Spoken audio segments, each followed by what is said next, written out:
Terima kasih teman-teman media.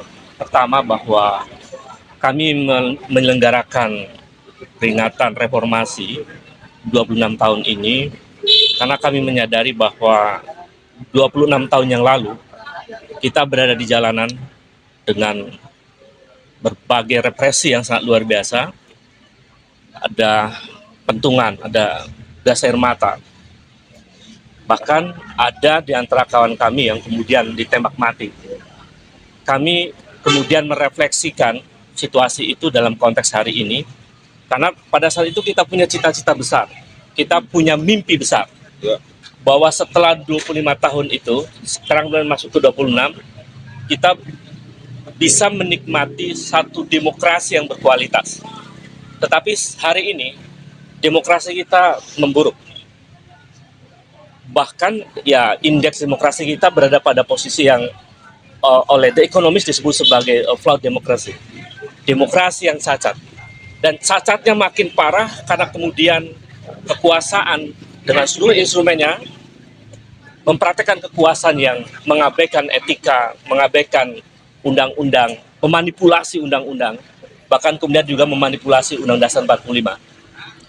Demokrasi makin memburuk dengan indeks kebebasan sipil yang juga skornya cuma 5,59.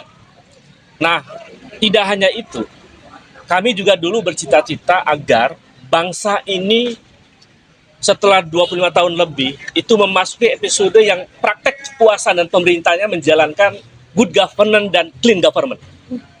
Tapi hari ini kita melihat bahwa korupsi merajalela. Ini faktanya sangat empirik. Korupsi, kolusi, dan nepotisme menjadi begitu vulgar. Datanya kita bisa lihat bersama-sama bahwa indeks korupsi kita skornya cuma 34. Itu kalau rapot tuh merahnya merah banget.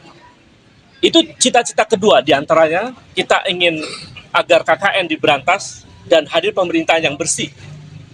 Kemudian yang ketiga, kita juga ingin karena peristiwa-peristiwa pelanggaran hak asasi manusia yang begitu banyak, yang korbannya dari Sabang sampai Merauke, dan puncaknya pada bulan Mei 98 yang lalu, kita ingin bangsa ini setelah 25 tahun dan sekarang tahun ke-26, menghadirkan satu pemerintahan yang menghargai manusia, menghargai rakyatnya. Faktanya hari ini, indeks hak asasi manusia kita skornya hanya 3,2. Ini sesuatu yang sangat memprihatinkan sebetulnya.